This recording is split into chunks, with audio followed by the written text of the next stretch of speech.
Salut YouTube, donc je vais vous faire un sujet qui a beaucoup de sens, donc c'est au sujet de la mission de vie. La mission de vie, c'est une chose qui nous donne un sens à notre vie. Vous savez, quand chaque être humain est doué pour quelque chose, chaque être humain a un don pour quelque chose, d'autres pour l'écriture, d'autres pour la musique, d'autres pour voilà, donc pour le coaching, mais à cause de la réalité de la vie, donc on fait des études.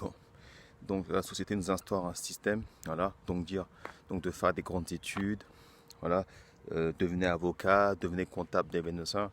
Je ne juge pas ce mode de procédé. Parce que c'est vrai qu'il faut remplir le frigo. Vous savez, moi-même j'ai une famille, donc quand on a une famille, des fois qu'on n'a pas le choix d'être salarié. Mais est-ce que, qu'au fond de vous, c'est vraiment ce que vous vouliez faire au départ, dès le départ? Donc je peux comprendre des fois que la vie, il y a une réalité, comme j'ai dit. Donc des fois qu'on ne peut pas réaliser ses rêves. Mais quand vous avez quelque chose qui vous tient à cœur, quelque chose qui vous donne l'envie de vous battre. Parce qu'en fait, je parle de ça, qu'il y a beaucoup de gens qui ont beaucoup de possibilités, beaucoup de rêves, mais parce qu'ils ont une famille, je peux le comprendre. Une famille, c'est compliqué, donc il faut un boulot qui est alimentaire, mais qui leur convient. Mais en fond d'eux, la mission de vie, c'est quelque chose qui va nous pousser, c'est quelque chose qui nous donnera des étoiles dans les yeux, c'est quelque chose qu'on va faire, et là qui va donner un sens à notre vie, qui va donner des étoiles dans les yeux. Donc pour moi, le but premier d'un être humain, c'est d'apprendre et d'évoluer constamment. C'est d'apprendre tous les jours. Ce n'est pas de stagner, de faire un travail pendant des années sans but précis. Donc moi, j'ai essayé d'être salarié pendant des années, j'ai fait des salaires. J'avais des bons salaires des fois, mais ce n'était pas la chose qui m'animait. Donc la mission de vie, c'est quelque chose qui nous incarne, qui nous anime. Cette chose qui nous donne qu'on se lève le matin, ce n'est pas une obligation. Comme travailler, c'est une obligation, parce qu'on n'a pas le choix, il faut manger. Ce que je veux dire, quand on fait un travail, une mission de vie, c'est même plus un travail, parce que c'est un plaisir. Et c'est que moi, je suis créateur de logo, donc je fais du coton de demande. Pour moi, euh, c'est mon incarnation. Moi, ce que je veux faire, ça me donne des étoiles dans les yeux, c'est d'apprendre une nouvelle technique, même si au début, c'est dur.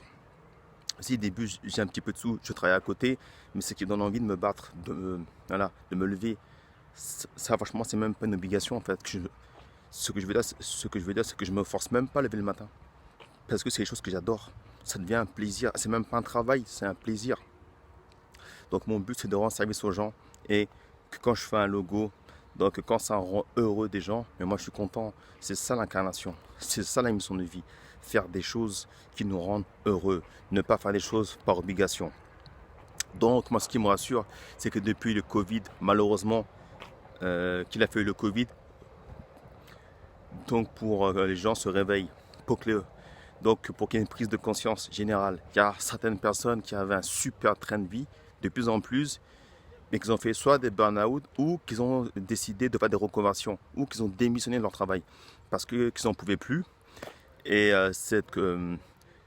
donc cette pandémie, c'est triste à dire, hein, de la Covid, ça leur a permis de comprendre, de prendre conscience, de reprendre leurs rêves qu'ils avaient enfouis pendant des années, pendant X années, parce qu'ils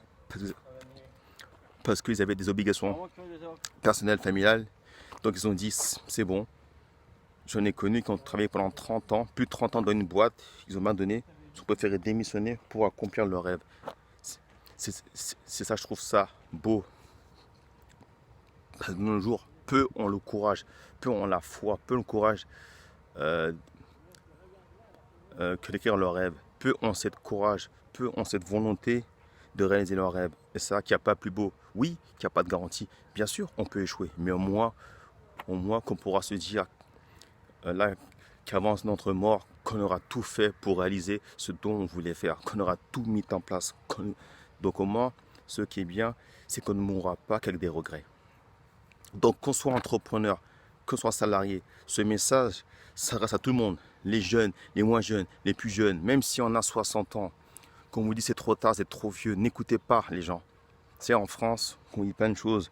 Oui, mais t'es jeune, t'as le temps. Oui, t'as 30 ans, réveille-toi, c'est critique. Quand t'as 40 ans, oh, oh non, mais arrête de rêver, c'est pas pour toi. Quand t'as 60 ans, c'est trop tard. N'écoutez pas, suivez votre rêve, suivez votre intuition, suivez ce que vous avez comme le profond du cœur. N'écoutez pas les gens, parce que la plupart des gens, ils sont formatés, donc ils sont remplis d'incertitudes donc sont remplis de crainte.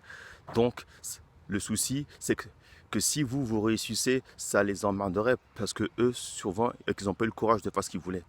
Donc le but, c'est de vous empêcher de faire comme ils ont fait. C'est-à-dire que moi, j'ai pas eu le courage de faire ce que je veux et toi aussi tu le feras pas. Comme ça, je serai pas tout seul. Voilà. Eh ben non. S'il faut casser ça.